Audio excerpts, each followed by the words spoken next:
anointed the eyes of the blind man with the clay, and said unto him, Go wash in the pool of Siloam, which is by interpretation sent. He went his way therefore, and washed, and came seeing. This is the pool of Siloam, or at least what is thought to be that very pool that is being spoken of here. That is now somewhat in dispute for about the last 5 years. Let me see if I can get my pointer. On the other side of this rock embankment here, over here is a Greek Orthodox church. Before you get to the church is a garden. We were not allowed there because it's right now an excavation site. In digging here, and I forget now the purpose for the dig, it was quite accidental that they found what they found. There is a much larger pool with 5 series of steps going down into the pool, much more elaborate than this is. You can very easily tell this is really not all that much to write home about. And it is now largely thought that this over here is actually the pool of Siloam. It's much bigger than this. It would have been much grander. But the Greek Orthodox Church owns the property, and they've halted the excavation because their garden is there, and they won't let them come any farther. Right now it's closed off to visitors, and we could not go there. This is, as far as what we were able to see anyway, and it may or may not be, this is the pool. Now up here is this ugly thing, this pipeline. It's quite an eyesore, but at the end of this pipeline, if you could go right in there, we're fixing to see what is in there. But this pool is, if you could envision Jerusalem, what would be if you lived in Israel, and specifically Jerusalem? What do you think would be the number one commodity that would be the hardest thing for you to get? Oil. Huh? Oh, okay. Water. Okay. Water. Yeah. Water is probably right now the most precious commodity in Israel. Our tour guide actually told us, he said the next major war that's fought in the Middle East won't be over oil, it'll be over water. Because it's very scarce. The Jordan River is their primary source of fresh, potable water. The Jordan River finds its heads in the springs of Mount Hebron. And it is not a huge river. The Jordan River empties out into what? Dead Sea. Into the Dead Sea. Salty. At that point, it's no longer potable water. It's And all now, saline. there are things you can do to that water to make it potable. It's just, cost prohibitive. Purification. There are areas of Israel where there's water to be found underground. But as you can well imagine, in the terrain and so forth being what it is, drilling can be quite expensive as well. Yeah. I don't know who that ugly joker is. All right. Let me come a little further down. I want to do something, and then we'll back up to this. All right. Remember I told you at the end of that pool of Siloam, if you could follow the laser beam into the end of it, if you had done that, you would have gone into what is known as Hezekiah's tunnel. King Hezekiah in 700 BC.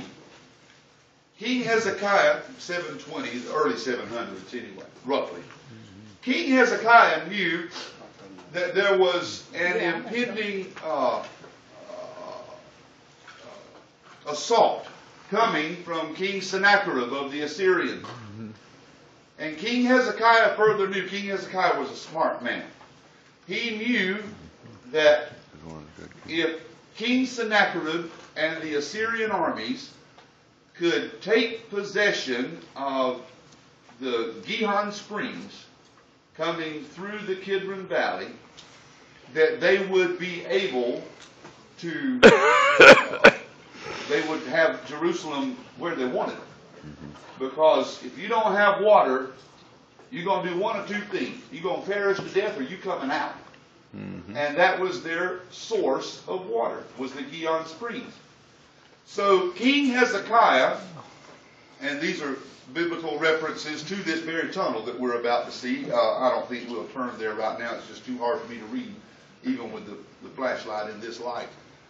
King Hezekiah hit upon this idea that outside the city wall, he would channel the water from the Gihon Springs through a tunnel inaccessible by the Assyrian army, and he would bring that water by lowering degrees into Jerusalem and therefore store it for their use.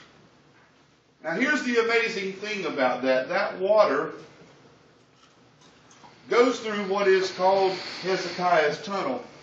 This tunnel is through a mountain of rock that would rival what you saw at Golgotha. That size edifice, okay? That size rock. It is tremendous. King Hezekiah, now this is 700 years before Christ. Gene, if you told Diana, let's say this room had no windows in it. If you gave Diana a pickaxe and said, Diana, I want you to start on this side of the foundation of the social hall, and you gave me a pickaxe and said, Brother Hugh, I want you to start on this side of the social hall, you're not measuring anything, but I want the two of you to dig a tunnel under the social hall that meets. How likely do you think that would be, that we would be successful in that, even today? She would probably look at me and say, seriously? Okay, let's say Charlie. Diana says, why am I the one being given the pickaxe? What? Give it to my man. That's precisely what King Hezekiah did. He had a workforce start on one side of that rock and a workforce start on the other, and 700 years before Christ they met in the middle. That blows my mind. When I tell you, now this is that's feet, that may be my feet, I'm not even certain, but anyway, we're about to go to descend down into this tunnel. When I tell you that this was down there, I got dizzy going down these steps. There's smaller that you fixing to see. I don't remember who that is. I can't tell from the back. This is still descending down. This has all been excavated, and these are the original walls of Hezekiah's tunnel, 700 years before Christ. This opening right here, as you get to the bottom, well, you're still not quite at the bottom. At this point, you're walking in mud. You can't see water standing here, but this is as slimy and as muddy as you can imagine. I had to turn sideways to get through this hole. And I ain't no real big fella. I ain't small either. I know that. But I thought Pat McCoy was behind me, and I thought I was going to have to pull Pat through. Bless his heart. I don't know how he got through it. But I literally, standing straight and looking through that hole, I could not go through.